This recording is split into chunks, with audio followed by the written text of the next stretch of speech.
سلام زخبركم تخاتاتلتي كم تصنعكم أبز حلفنا يترخى مدد زهبت مسب أباولن تولي مسحف شامنا معرف تخاتاتنا نيرنا حيجا خاتا شاي معرف يغطل تنم كتاب معرف تشعت تعدلنا سب بابلون أما ودعتا نقولو شارنا لاتن من قادة مسفن بابلون بقرعة توتها سبق لبسها بتماشي فوتنا بلا سبقات إنساتات أبلع لتمنفسوا عروين وكوف من بالوني فوتنا بلا حدا سبرية بلوه زعل ما خمس جوارح قمتو أكلن برجس بوشتو بزحهم تشجرة أي تطرون كابدو ما تقول زجبر جوعزوه نوحين كبدينيم سنكورنت من دربده كلي لا يكونن نجيهم جن جد أي هوامن وتم قبيلات هات عرب كانت إنها بتمات نقادو نمزمات هنتياتنيهم نجاتهم جن بزحات مربوبات حلو تسلجنا ورقو أي فرحين إذا أبغون الزبرة كابدو ما تقول زمتو من سجن تربيشو نبرة إزي هذا نجبهال ودنتنا وحامتات متصاوم الجنبرة قلاي قلا خاطر بزح جنزب زقول سبكونو بزح مزجانا زقبوي قلا نودو قلا نجار كجورو لي حاسبي جنكا نيشو منبارو أي حجزون كلبيتنا إذا سكرين نايت من سنات أمتى بالبو خمسة حسبة فممكن يد تبعتي مخاون حجونا بحقول دول قص الله أبحقول كم ذا أمثل سبق زلوا لبسي حيل لبس نيرو كم تسخلوا رأخو قلا نجار كجمرو خالله كاب صلالة أبوه كوت له هذا نمتى يلو حسوات سبيرو كم زبدة نمتى خلق دي أبرتع خد سره كل جزء من النجارين ويح كعدة خيل يوتها تسمعر أخل جزء الكارو شاورنا ده في الشقلة يوتها تسمعر يلو دما دجمع شاورنا ده يركان تتخون يوتها تسمعر انتهي مجبركا معرها بتخان تزلون خم حدا نقص من أبوكو عبد وعي برخافة سماء عم تقالوكم أنا نتترخ بالشكل بزغط فهم جزاهو زبلت لبسن عمقن كأم جوبركو زين بار هيوت أنا زبوكو لحرز غلطيهم تم سبات سحاو أبا حقوخا زغن عمق أي لبسن يو شارنا رقم محساو تزاربه دحريو بوادا قتل نسرح جزاء مقرف كان يركا سرح نمارتي تفترو هذا ملسه شارنا راكن فور نقيس قن ملسه حبن توتعنا واسر تقول كلت كساب زمورحهم استقبالو أبزن بقول لغان بمبار نابت حمنا يقول أمريكته رأي نويح قلقولي روحونا تحت رأيه منادق بابلون كاقتريقا يتقم ببيت مقدس بيليو عند خاطر كرات انتقالين ابتزال الماء وحاول وصلتك اختريقا إذا آيات بابلون كل جخريقا هذا ريزبل أما لا عالم ذهبت متكتما هذا نقول رؤيته هذا بابلون أبا حاول نقد جمر الله كتما قرب هيوت انتزولو كساب كنزي تسقيتنا أي من برنان لما انتهي منفسو كان مدركينتنا في عمر خص النحت منه نسخان أبوخان نقد تبقيركم تقتلوا تقول يوم أنا نبوين كاب حجوز ورشنا هابتيلن بخمي هابت تأكد تبابولن أي تمهرنا شاورنا دامس أهبن قلنا تلقان فتحي توتيحنا بسنشرو تعذره بدحيهم كأتنا قاري سعو بدحسوا سنة جزناتنا نقصات سرقات حوشنا نحر شابوتا بسو سدس أروك تسوء تندقراتنا حارس شاورنا دا أغال وصعيوهم زقرر من قد فوتو يمشل نقولو كندا يقر مزي حادثة دحر 4 عامتات بحالقرات كحال كله كما يجرو حال عين سواد أو حارس يركب أو وش نبر نجار كساف حجي حادي مزبديو حدث محارش حيزو ثم كنت قاب سعر أبو النوعين تقعد ببيت الثاني كانت النهار مخمس حوي قبرو كلام 4 عامتات من سواد كان يوم نيري كم بحقوس بوتاتا متلاوت نيرو جن انتهيت في اللي عجي بتعبيت انتحيت تميزنا مناتو تأمتها كابدو ماسكو زمت قبراتا قعدت عنيري كابز قلناتو نبرتو كاف بفتسم عين برون نابتم حرصت إن ملكتي جن أبتقم 4 عام زحرسوا لجنا رجلاتي حرشوا نيرو نساتهم يتموتوا لم تجد نساتهم ما عارفينهم شعورنا دا أبزر أي يوم يلوم من لسلو تذكرت أوامر بقطر في ملارس نبلة لم تجد نزحلف وقبيرو أب حجر نبر زي كعله شو أخم أكسر زلوا في الشغل تازم وقتنا أراد قلام مقنع مونغ جزار سنقول نزلوا من سين عاب في اللي علو نخمس زبالة بالسمة سجين كم يلقوا زي خل مسنا وسائلاتو وناي جنزب حاسون ممكن زي بس أداون سرح نسون بقارنات سرحة الناس بزح قرب يخرجوا كن ورحانت النفسهم عزيم صبغات فرص وصفات هيكونن مسناي زيقنا أراد قولا قلق جبر إعلان يروح فرق اللي بزوخان فتنا هيكونن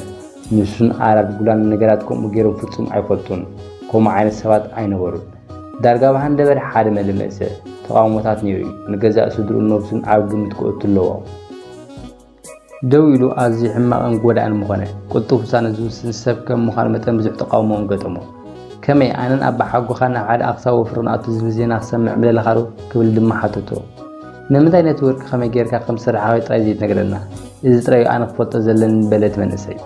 ሻወርና ዳት መስዕ ሽሽ ብምባል ቀፂሉ በቶም ዝሓርሱ ዘለዉ ሰባትና ንጅምር ኣነ ብዕድመ ካባኻን ላዕላይ ዓብኒ ከም ዓምዲ ደቂ ሰባት ኮይኑ ስለዝተሰለፍ ኩሉ ሕያዋይ ኣረጊት መጊዶ እቲ ኣብ ዝሓርሱ ዝነበሩ ቦታ ነበረ መጊዶ ኣብ ጎነይ ብሰንሰለት ተኣሲሩ ነበረ እቶም ሰነፋት ብፁዕ ተረኣዩ ብምባል ተቃውሞ ኣስሚዑ እቲ ዕርፊ ዝሓዘ ዓሚቑን ምሕራስ ፃዕሪ ኣይገብርን እቶም ከብከብቲ ነቶም ኣውዑ ፅቡቅ ገይሮም ኣይደፍእዎምን ኣብዚ ምስድኹም ማሕረስ ከመይ ዝበለ ፅቡቕ ዘርኣቲ ክትፅበዩ ይኽእሉ መጊዶ ብሰንሰለት ተኣሲራ ዲኻ ኢልካ ሃዳንጉላ ሃንደበት ሓተተን هو ኣብ ክሳድና ብናሓስ ዝተሰርሐ ከቢድ ሰንሰለት ኣብ መንጎና ምዃኑ እዩ ኣብ ጎኑ ድማ ዛባዶ ሰራቕ ባጊዕ ነበረ ንዕኡ ኣብ ሃርየ ዝፈልጦ ኣብ መወዳእታ ሓደ ፓሬት ዝብል ናይ ሰብ ነይሩ ምክንያቱ ስሙ ኣይነገረናን ከም ባሕረኛ ኢና ሓሲብናዮ ምክንያቱ ኣብ ኣፍ ልቡ ከምቲ ባሕረኛ ዝገብሮ ውቃጥ ነይርዎ እቲ ዓምዲ በዚ ከምዚ ተሰሪዑ እቶም ሰብኡት ብኣርባዕተ እግሪ ክኸዱ ይኽእሉ ነይሮም ከም ባርያ ብሰንሰለት ተኣሲርካ ነርካ ዲኻ ሃዳንጉላ ብዘይምእማኑ ሓተተ ሓደ ግዜ ባርያ ከም ዝነበርኩ ኣብ ባሓጎይ ኣይነገርካን ድዩ ብዙሕ ግዜ ብዛዕባ ከይዛረብ ነይሩ ነዚ መልክቲ ግን ተዛሪቡ ኣይፈለጥን ብውሽኻ ክትኣምኖ ትኽእል ሰብ ነይሩ ንስኻ እውን ክኣምኖ ዝኽእል ሰብ ኢኻ ኣነ ሳይኮንኩን ሻወርና ዳ ኣብ ዓይኑ ኣጥቢቑ ጠመቶ ሻወርና ዳ መንኮብ ሸንኮለል ኣቢሉ ዝኾነ ሰብ ነብሱ ባርያ ኮይኑ ክረኽባ ይኽእል እዩ ንዓይ ናይ ፀወታ ገዛን ናይ ስገም ቢራን እዩ መዓል ዘምፃለይ ኣነ ግዳይ ናይ ሓወይ ዘይምስዋዕለ ኣብ ባእሲ ንዓድ ክኸተሎ ሓወይ ምስ ኣሰረኸ ኣቦይ ካሕሳ ከፍል ስለዘይከኣለ ኣዲነት መዋት ንዓይ ከም ባርያ ገይራ ሽጣትኒ እንታይ ዓይነት ሕፍረትን በደልን እዩ ሃዳንጉላ ተገረመ ግን ከመይ ጌርካ ዳግማይ ናጽነት ረኺብካ ናብኡ ክንነፂና ግን ሕጂ ኣይኮናን ሕጂ ነቲ ዛንታይ ንቐፅል እናሓለፍና ክልናቶም ሓረሶት ኣላጎፅልና ሓደ ነቲ ጨርቂ ቆቢዑ ኣውፂኡ ትሕት ኢሉ ሰገደ እናፀውዐ ኣጋይሽ ንጉስ ናብ ባቢሎን እንቋዕ ደሓን መጻኹም ኣብ መናድቕቲ ከተማ ኮይኑ ዝፅበ ዝነበረ ኮይኑ ድግስ ዘለዎ ሰብ እዩ በዚኦም ከኣቶም ሰባት ዝሰሓቑ ሸፋቱ ባሕሪ ኢሉ ብቁጥዕ ዓዊዱ ረገሞም እቶም ሰባት እቲ ንጉስ ይፅበና የለኹ ዝኸለዉ እንታይ ማለቶም ኢሉ ሓተትዎ መናድቕቲ ከተማ ንምስራሕ ሕፁብ ሒዝካ ክሰሕቑካ ክስበር ኢኻ ትስለፍ ምናልባት ቅድሚ ምውዳቕካ ቀጢጦም ይቐትሉካ ይኾኑ ኣይከሃርሙንን እዮም ክቐትሎም እየ ሽዑ መጊዶ ጎይቶት ፍቓደኛታት ፃዕነማትን ዝኾኑ ባሮት ክቐትሉ ኣይደልን እዮም ኢላ ተዛረበት ጎይቶት ንፉዓት ባሮት ይፈቱን ፅቡቕ ይሕዝዎም እዮም መን ኣበርቲዑ ክሰርሕ ዝደሊ ዛባዶ ርእይቱ ይህቡ እቶም ሓረሶት ለባማት ምፀት እዮም ኣተዓሻሽኻ ክትስጉም ኣይትኽእልኒ ኢኻ ኢላ መጊዶ ተቃውሞ ኣስምዐት ሄክታር እንተ ሓሪስካ ፅቡቕ ናይ መዓልቲ ስራሕ እዩ ጎይታ እውን ይፈልጦ እዩ ፍርቂ ጥራይ ክትሓርስ ከለኻ ግን ዝሕታለ እዩ ኣነ ኣይደክምኒ ስራሕ ደስ እዩ ዝብለኒ ፅቡቕ ክሰርሕ ድማ ደስ እዩ ዝብለኒ ምክንያቱ ስራሕ ዝበለፀ ዓርኪ እዩ ኩሉ ዝነበረ ፅቡቕ ነገራት ሕርሻይ ከብተይ ኣእካለይ ኩሉ ኣምፂለ እዩ ውሕጂ እዚ ነገራት ከኣብዩ ኣሎ ዛባዶ ኣሽከዓለለ ዛባዶ በሊሕ ምዃንን ከይሰሪሕኻ ምሕላፍ ንሓይሽ በለ እንተ ሸይጥካ ንሱ ቦርሳ ማይ ወይ ገለ ቀሊል ስራሕ ተሰኪሙ ከይድ ከሎ ንስኻ ግን ክሳብ ሕቑ ክትስበር ኢኻ ብሊኮት ክትስከብ ንሱ ድማ ነቲ ዕሽተ ዝመልኦ ሰሓቑ ሰሓቐ ታለክቲኣ ከዓ ራዕሊ ሒዙኒ ድቃስ ክድቅስ ኣይከኣልኩን ናብቲ ናይ ሓለዋ ገመድ ቀሪበ ተጨኒቐ እቶም ካልኦት ደቂሶም ነይሮም ኣቓሎም ናይቲ ናይ ቀዳማይ ናይ ሓለዋ ምክትታል ዝገብር ዝነበረ ጎደሶ ሰሄበ ሓደ ካብቶም ሸፋቶ ዓረቢ ነይሩ ቦርሳኻ እንተዘሚትኻ ጉረርኻ እውን ክቆርፅ ኣለዉ ኢሉ ዝሓስብ ዓይነት ዕሱብ ነይሩ ንገረኒ ጎደሶ ሕሽኽ በልኩ ኣብ ባቢሎን ምስ በፃሕና ናብ መናድቕ ዲና ክንሽየጥ ንምንታይ ክትፈልጥ ደሊኻ ኢሉ ብጥንቃቕ ሕቶ ቀረበለይ ክትርድኦ ኣይትኽእልኒ ኢኻ ኢሎም መለስኩሉ ኣነ መንእሰየ ክነብር እየ ዝደሊ ክስራሕ ወይ ኣብ መናድቕ ክቕጥቀጥ ኣይደልን እየ ንፍዑ ጎይታ ናይ ምርካብ ዕድል ኣለኒ ድዩ ሓደ ነገር ክነግረካ ኣታሕያዋይ ብፃይ ንጎደሶ ሽግር ኣይትሃቦ መብዛሕትኡ ግዜ ናብ ዕዳጋ ባሮት ኢለ ንኸይድ ሕጂ ስማዕ ዓደግቲ ምስ መፁ ንስኻ ንፉዕ ሓረኛ ምዃንካን ንፅቡቕ ጎይታ ኣበርቲዕካ ክትሰርሕ ደስ ከም ዝብለካን ንገሮም ክገዝኡኻ ከም ዝደልዩ ተዘይጌርካ ንፅባሒቱ ኣብ ሓያል ፃዕሪ ምስካን ብሊኮት ክትኣቱ ኢኻ ድሕሪ ምኻኑ ኣብቲ ውዑይ ሑፃ ደቂሰ ናብ ከዋኽብቲ ንላዕሊ እናጠመትኩ ብዛዕባ ስራሕ ሓሰብኩ መጊዶ ብዛዕባ እታ ዝበለፀት ዓርኩ ዝበለቶ ዝነገረኒ እታ ዝበለፀት ዓርከይ እውን ተኾን ዶ ኢለ ክሓስብ ገይሩኒ ብርግፅ ካብዚ እንተዝሕግዘኒ ምኾነ መጊዶ ምስ ተበራበረ ብስራት ሒዘ ሕሾኽ ኢለዮ ናብ ባቢሎን ገፅና ክንጓዓዝ ከለና እታ ጮራ ተስፋናያ ነይራ ድሕሪ ቀጥና መናድቕ ምስ ቀረብና መስመራት ደቂ ሰባት ከም ፀለምቲ ፃፀእ ላዕልን ታሕትን ክብሉ ንርኢ ነርና እቲ ቁልቁል ዝኣፉ ስያፋዊ መንገድታት እናቀረብና ንርከድና ገሊኦም ካብቲ ጎዳጉዲ ይኹዕቱ ገሊኦም ድማ ነቲ ሓመድ ናብ ዕጡብ ጭቃ ይሓወሱ ነበሩ ኣብ ልዕሊ ሕቖ ናይቶም ናብ መስርዕ ክፀንሑ ዘይከኣሉ መግረፍቲ ነበረ ደኻታትን ዝደኸሙን ብፆት ዳግማይ ክትምስሰ ዘይከኣሉ ኣብ ትሕቲ ከቢድ መንሰቦም ክወድቁ ተራእዮም እቲ መግረፍቲ ናብ እግሮም ክበፅሖም ተዘይክእሉ ናብ ጎኒ መንገድታት ተደፊኦም ብስቃይ እናተጠወዩ ይተርፉ ነዊሕ ፀኒሖም ታሕቲ ጎይቶም ምስ ካልእ ኣብ ጎኒ ፅርግያ ዝርከቡ ሬሳታት ተፀምቢሮም ከይተቀደሱ መቃብራት ክፅበዩ እዮም ነቲ ዘስካሕካሕ ትርኢት እናረኣኹ ተንቀጥቀጥኩ ስለዚ ንሓወይ ኣብ ዕዳጋ ባሮት እንተፈሽሉ ዝፅበዮ ዝነበረ ዕጫ እዩ ጎደሶ ሓቂ ነይሩ ብኣብድግታት ከተማ ቢልና ናብ ቤት ማእሰርቲ ባሮ ተወሲድና ንፅባሒት ንጉ ድማ ኣብ ዕዳጋ ዝነበረ በርዕታት ተሰጋጊርና ኣብዚቶም ዝሰርፉ ሰዎች ብፍርሒ ተሸቅሮም ናትና ሓለዋ ጥራይም ከልሕኖም ዝኽእሉ ገዛእትም እንተ ክምርምርዎም ዘወርወር ይብሉ ነይሮም ኣነ ንመጊዶን ነፍሲ ወከፍ ክንዛረቦ ዝፈቀደልና ሰብ ባዕሚ ይቃዕሊልና እቲ ነገራይ ባሮት ካብ ሓለዋ ንጉስ ወተሃደራት ኣምፅኡ ተቃውሞን ዘስምዑ ብመቁሕ ኣሲሩ ብጭካኔ ይሃርሞም ኣነ በዚ ብጣዕሚ ተቀይመሉ መጊዶ ኣብ ቀረባ እዋን ከም ንፈላለት ሰሚዕዎ ዝኾነ ዓዳጋ ኣብ ቀረባ ኣብ ዘይነበረሉ እዋን ከዓ መጻርታ ክንደይ ክቡር ስራሕ ከም ዘለዎን ክምስጠን ብትግሃት ኣዓለለን ገለ ሰባት ነዚ ስራሕ ኣብ ጸላእዮም ይገብርዎ ክትቅበሉ ኣለካ ከም ዓርክ ነፍስኻ ግበሮ ከቢድ ምዃኑ ኣብ ኣእምሮኻ ኣይትሕሰቦ ጽቡቕ ገዛ ተሰሪሕኻ ንስኽሳብ ክንደይ ከቢድ ዋጋ ከም ዝኸፈልካ መን ይሓስቦ ቃል ተወለይ ጥዑይ ጎይታ እንተረኺብካ ንዑ ኣብ እርትዕኻ ጸሓር ንሱ ኩሉ ትገብሮ ተዝያድንቕካ ኣይትገደሰሉ ጽቡቕ ጌርካ ስራሕ ንሰብ ጽቡቕ ግበር ከም ዓሻ ሰብ ኣይትውቀስ መጊዶ ብዛዕባ ሕርሱን ዘርኣቱን ሓተቶ ነዊሕ ኣይጽንሕ ድማ ክቡር ሰብ ከም ዝኸውን ኣእመኖ ድሕሪ ተሓርሳይ ምስ ነገራይ ባሮት ብዓመፅ ምድርዳሩ ካብ ትሕቲ ልብሱ ጽብቕቲ ቦርሳ ሰሓበ ነዊሕ ኣይጽንሕ ድማ መጊዶ ነቲ ሓድሽ ጎይቱ ካብ ምርኣይ ወፃእ ኮነ ካልኦት ውሕዳት ሰብኡት ንጎ ተሸይጦም ጎደሱ ነቲ ነገራይ ከም ዝጸልኦን ካልእ ለይቲ ከም ዘይሓድርን ግን ከዓ ንኩሎም ፀሓይ ምስ ዓረበት ዝሰረፉ ዓዲጉ ናብ ንጉስ ከም ዝወስዶምን ምስጢሩ ሓበረኒ ሓደ ስቡሕን ሰናይ ባህር ዘለዎን ሰብኣይ ናብቲ መንደቕ ደይቡ ኣብ መንጎና ምግቢ ዝሰርሕ ሰብ እንተሃልዩ ሓተተኒ ከምዚ ኸማይ ንኩዕ ስራሕ መግቢ ንምንታይ ካልእ ትሕት ዝበለ መንገዲ ዘለዎ እንዳ ምግቢ ክደሊ ንኸማይ ፍቃደኛ ሰብ ውሕል መንገድታት ካብ መሃር ኣይመቐለለን ድዩ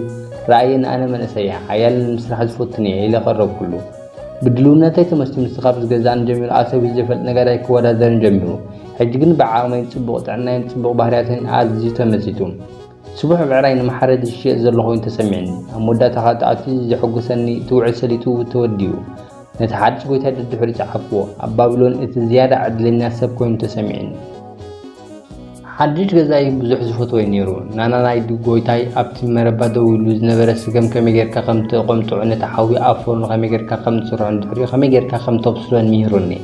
خانيرني يتعارك تبارس وات سبو جريا مجباتنا انون ابتخبي دعما مال حاجسكوا أبديت نفسي نقولتها كويت نمبركم من الزهد نوركو عدل كمون ناس نتجربوا المنقد خركت تسفاز جوابيو نانا كم جريت بان خمس تحنون سنكتون كريم حتتكو نسجما بالليتي عاجي تحوسه إحنا سبجير جبرو مسكو ألكو كم جريتنا معركة كم سرح قريم حتتكو لو جيت أنا حد ما كله متاحن في جبر جمركو قويتاي سرح على مخاني تحوسه سواس جنب زي مقبل رأسنا أنغات زخنا يكون سرحنا زخنا سبح ما يكون لا تزارب ناسنتني مواج جنزب مكاب الجمرة المنقد خاصب جزء كون تسمعني يتمتحن أثرش لزود أنا مش زخون مقصد لو سرح أنت رقيبنا نايت كيف كذا الليلة حسيبة شو عمسها كافت أثرت هتك كافلي خلي بالحرية حدش حسامتين نمتى كافتنا معك زيادة زي سرنا أقولنا طاقة ما نزت أما يسوى زي شوطين لدم ما حسبكو مدبي كأننا نايت بغمز أقبا وغريبة متحمس أساس ما بالحرية زلق زي جنزب نمركاب توسخ سرح مسرحكو اتزرخو أتاو خلقتنا متماقلنا إذا ما خمت كل سنة خروخو زمنا صبغ حسب مبال تسامع ناي معك كنا نمشي زلنا بدل مسنا قرقوه صبغ يتحقسوا إنه هو أنت كن قبلنا له حسب أقربه اتنخو جذب نمجز حارج المعار النعوم متحز حجز عن شيء كنت قوملينا كابتن صرف أنا فرق وسري يعني صاد ما فرق وتحلي غير جلس علي بتنرسك حجز صغر ذهب نلقى سعد ما عازيت حجزه شو عمشت قابل على إمنة المرأي ساتون كسر خمسة أنا نايت صبغنا خمس لحان تخطط نزل بسالب سهبن سواس زمان خاص بحاجة جدني صبحت بزحنا معركة كسر حقو أبترجع حزيو خيط كل خو بالنوع حرم أنت أقول نجزات السحب كونه يخون نبر أما جمال تازق الدسول سبعين نبرن تسواد ما قواريسه قد شيل دحرق أترجن سبعة مستوى يتكيك شيء جميل نوجي حيث أن حق أساسنا يبارو خينه نانا بتعود أتبلغ تحوسه بحوس ما بسحته كفلن جذب بمركبي أزيد حوسه ما يجدو حد قويتا كبروا تزمت سبق صرح خمسة نقخ زار كله حق نيرو شو عمشت بعوتي أزيد حوسه دك أصل زي قالكو أو عمد كندكرك كم زقل الناس سنتين مواج كندي عمد كم زي حتى إنك فلت فتنكو معالتا وصلنا كيك عيزنا وتأخذ لغنوي حيث نحو سرعة عمل الرخيبة حار خبزيم أبا حقوي أراد قلاي نيرو نقرأ من صافي نيرو كحد شافت ختمنا قال أمان بسي جزاي شيء نيرو نتخلق ما العلم من سبز عن أتجنزح على بحبوس اللي مبارين تسنين نقلتك كيك جزء خلو كل جينا والعيد زارب النيرو نعي حرم عالتي كم زبلني حتى ودك كيك أخذ قبلني كابز حاشا بتقر وتسبق كال دس يبلني كم زع مثل منفس أمن قد دعوت أريح وخوز زكاي خليلو جلس لي كن كم يجي كخطر دو تقل هذا نقوله كم زع مثل متبع غلطنا حدا ود بارع أو حباك ما تمواز وزحو ካብ ውርደት መውፅኢ መንገዲ ንምርካብ ምስ ኣውጭ ነበሩ ኩሉ ዝቃል ትርጉም ክህልዎ ይኽእል ድዩ? ኣዋርሕ እናሓለፈ ምስ ከደ ኣብ ቦርሳይ ገንዘብ ምውሳኽ ቀጸልኩ። ጁባይ ክተሓዘ ይክእል ክብደት ክህልዎ ጀሚሩ። ስራሕ ልክዕ ከምቲ መጊዶ ዝበሎ ብሉፃዕ ከይምዃኑ ይረጋገፅ ነይሩ። ሕጉስ እየ ነይረ፣ ስዋስ ግን ተጨኒቓ። ጎይታኻ ኣብቲ ናይ ፆታ ገዛውቲ ክንዲዚ ግዜ ክሕልፍ ይፈርሕ ኣለኹ። ተቃውሞ ኣስሚዓ ሓደ መዓልቲ ምስ መጊዶ ዓርኪ ኣብ ፅርግያ ክረኸብ ከለኹ ካብ መፀን ላዓል ተሓጒሰ። ንሱ 3 ኣሕምልቲ ፃዕና ኣዱግ መሪሑ ናብ ዕዳጋ ይኸይድ ነይሩ።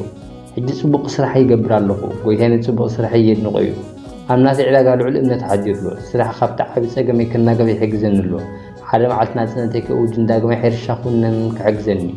ግዜ እናሓለፈ ኣብ ዝኸደሉና ናይ ኣነ ካብ መሸጣ ክምለስ ከይመስየኒ ፈርሐ። ምስ ሰሞሉ ከይፅበየንን ገንዘብ ነባሃ እንቀውታ ይቆፅርን ማቆሎን ተወሳኺ ዕዳጋታት ክደሊ መሸጣይ ክውስኸኒ ይላወ ነይሩ እዩ። ብዙሕ ግዜ ካብ ኣፍ ደገታት ከተማ ወፃኢ ነቶም መናድቕ ዝሃንፁ ባለሉ ተሓለውቲ ክሓትት ይኸይድ ነይረ። ኣብቲ ዘይሰማዑ ትርኢት ምምላስ ፅልየ ነይረ። ይኹን እምበር እቶም ተዓዘብቲ ብሉፃት ዓድግቲ ኮይኖም ረኺበዮም እየ። ሓደ መዓልቲ ዘባዶ መሶብ ክመልእ ኣብ መስርዕ ክፅበ ምስ ረኣኹ ተገሪመ። ድኹምን ጥሙይን እዩ ዝነበረ። ሕቖ ድማ ብመግረፍቲ ዝተፈጥረ ቆስሊ ተሸፊኑ ነበረ። ሞኸም ጥሙይ እንስሳ ኣብ ኣፉ ክሕዝ ነበረ። ጽቡቕ ይስምዖ ኣይነበረን። ቅድሚ ንሱ ሳፅነይ መሓዙ ኣነ ጎየኹ። ስለምንታይ ኢኻ ክንዚ ትስዕር ክብል ድማ ሓደ መዓልቲ ኣራድ ጉላ ሓተተኒ። ታልኡምን ዓይዚ ሓተትካይ ሕቶት ዝኩረት ኢኻ ሓደ መዓልቲ ሓቲትካኒ ነርካ። መጊዶ ብዛዕባ ስራሕ እንታይ ከም ዝበለኒ ከመይ ገይሩ ቡርፃ ዓርኪ ምዃኑ ይረጋገፅ ከም ዝነበረ ነገርክዎ። ቦርሳ ናይ ገንዘበይ ብኹርዓት ኣረኣኽዎ። ናፅነተይ ገዝእ ከመይ ገይረ ከም ዝባሃሉ ድማ ገለፅኩሉ። ሓራም ስወፃእኻ እንታይ ኢኻ ክትገብር ኢሉ ሓተተ። ሽዑ ነገራይ ክኸውን ሓሲብ ኣለኹ ኢለ መለስኩሉ። ኣብዚ ድማ ምስጢሩ ሓበረኒ። ፈፂመ ዘይፈልጥ ነገር ድማ ሓበረኒ። ኣነ እውን ባርያ ምዃነይ ኣይትፈልጥን ዲኻ? ምስ ጎይታ ሽርክነት እየ። በጃኻ ስቕበል ሃዳንጉላ ናብ ባሕጎይ ዝፀልም ሓሶት ኣይሰምዕን እየ። ባርያ ኣይነበረን። ዓይነቱ ብሕርቃን ተቓፀለ። ሻወርና ለህደ ኢሉ ፀኒሑ ልክዕ መኮሩ ተላዒሉ መሬት ዘጋን ደማስቆ ብምዃን የኽብሮ። ንስኻ ወድሉ ኢኻ። ኣብ ተመሳሳሊ ኩነታት ኢኻ ዘለኻ። ሓቅታት ክትገጥም ትኽእል ሰብ ዲኻ ወይስ ኣብ ትሕቲ ናይ ሓሶት ምትላል ኢኻ ክትነብር ትመርፅ? ሃዳንጉላ ኣብ ሳንዱቕ ተኸይሉ ብዓሚቕ ስምዒት ዝተዓፈነ ድምፂ ኣብ ባሕገይ ብኹሉ ፍቱይ ነይሩ ኢሉ መለሰሉ። ሰናይ ተግባራቱ መኣልያ ኣይነበሮን። ጥሜት ምስ መፀ ወርቁ ኣብ ግብፂ እኽሊ ኣይገዝአን እንድዩ? ንግሉ ናብ ደማስቆ ኣምፂኡ ንህዝቢ ኣይዓድሎ እንድዩ? ብኸምዚ ሓደ ሰብ ከይጠመየ ክሓልፎ ኣይገበረ እንድዩ? ሕጂ ንስኻ ከመይ ጌርካ ኣብ ባቢሎን ዝተነዓቐ ባርያ ጥራይ ነይሩ ትብል ዘለኻ? ኣብ ባቢሎን ባርያ ነይሩ እንተፀንሕ ሽዑ ምተነዓቐ ነይሩ። ብፃዕር ኣብ ደማስቆ ዓብ ተመስኮነ ግን ኣምላኽ ብሓቂ ኣኽቢሮ ክብል ሻውርናዳ መለሰሉ። ባርያ ምዃኑ ምስ ነገረኒ ኣስዒቡ ሻውርናዳ ሓርነቱ ንምርካብ ክሳብ ክንደይ ዋጋ ከም ዝኸፈለ ገሊጹ። ሕጂ ነዚ ዝገዝእ ኩሉ ገንዘብ ስለ ዘይነበሮ እንታይ ገብር ከም ዘለዎ ብዙሕ ይሓስብ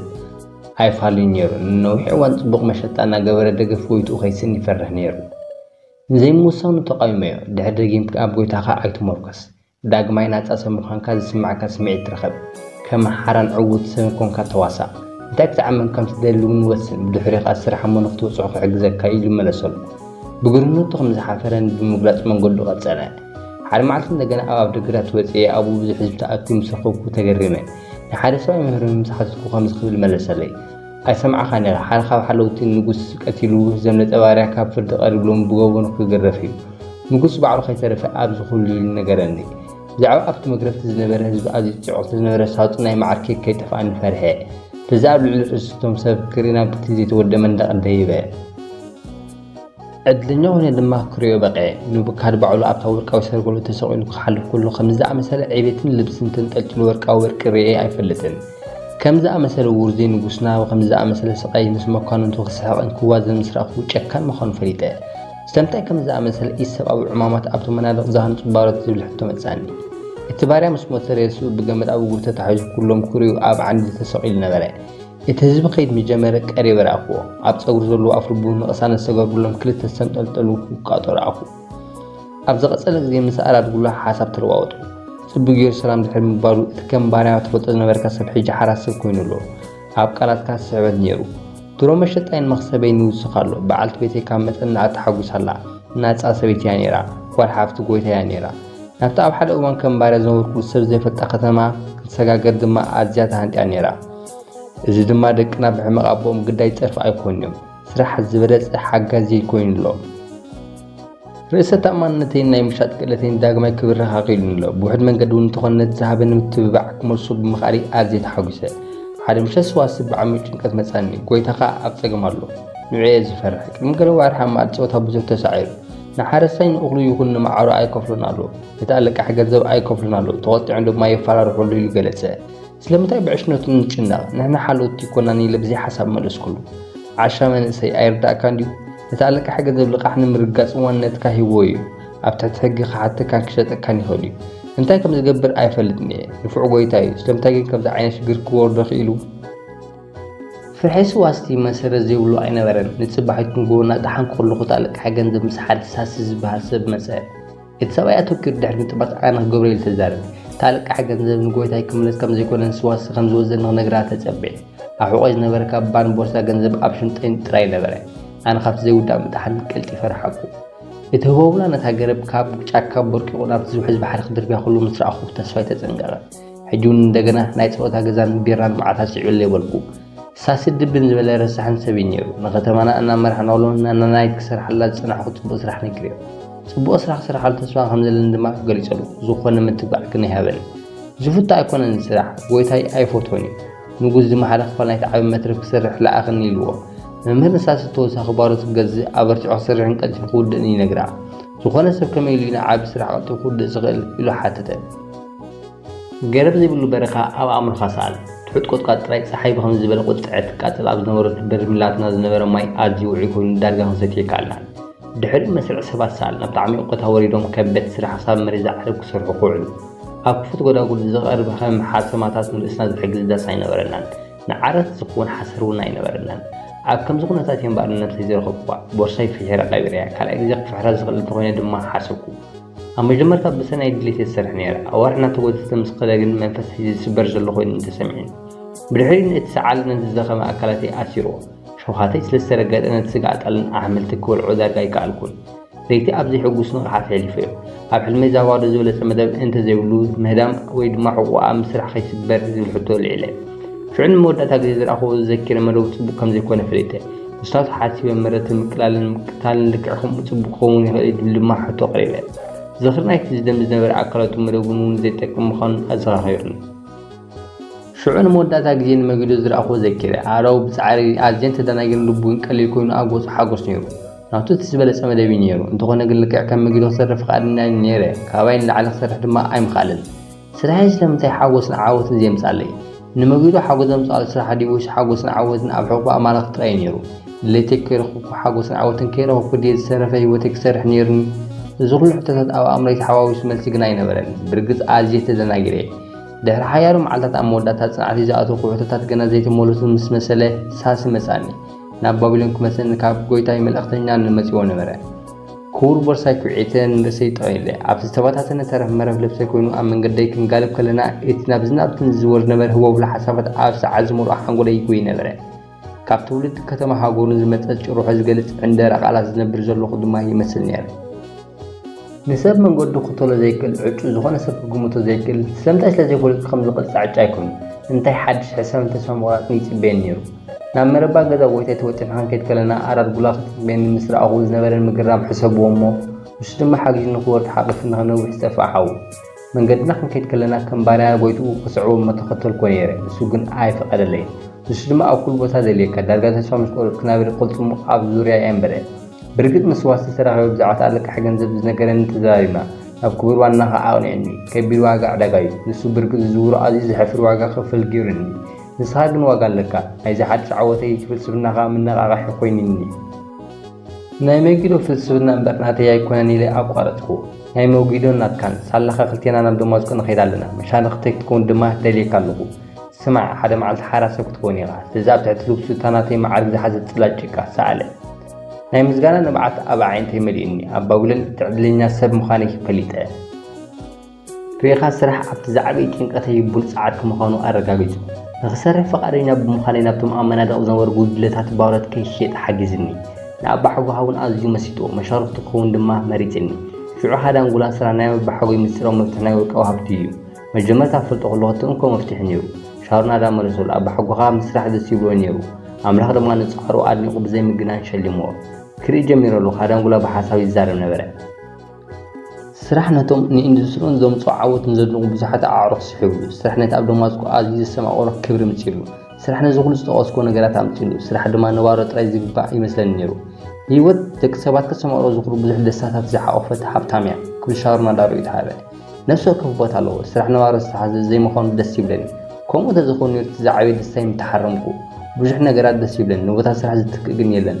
شهرنا دان هذا مقولن أبصار عمر من هذا تسوق لهم كسبت جزيفن أسرزن أبدا قد هذا بابلون ديو أما قراهم تمحلو تأفت الجزيلون حال خبر سب خبر سلام تعارو شهرنا دانت نوح نجاري مرحبا بكرة بيدنا بودنا تتاقة مديبه كما بحق يسب كونو تتسفى غيره هذا مقولن مسجور تزاربه كما يزبل السبينيو كلمة حج كم مخالف فلتين وركن حج مسار دا أخوين برجس النقي زيادة ما هو مخون قرات نتيس معك هذا مع الحج مفتوحات كمالية كم تجمعوا بتحتنا خجمري إذن ما قبل كنت بقولتن هذا حسنا حقنا مدوي يسمع معي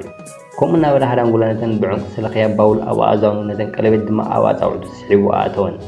دحرين فرس رجس توتحي بآخر الدحرة ما راح نقديه كذا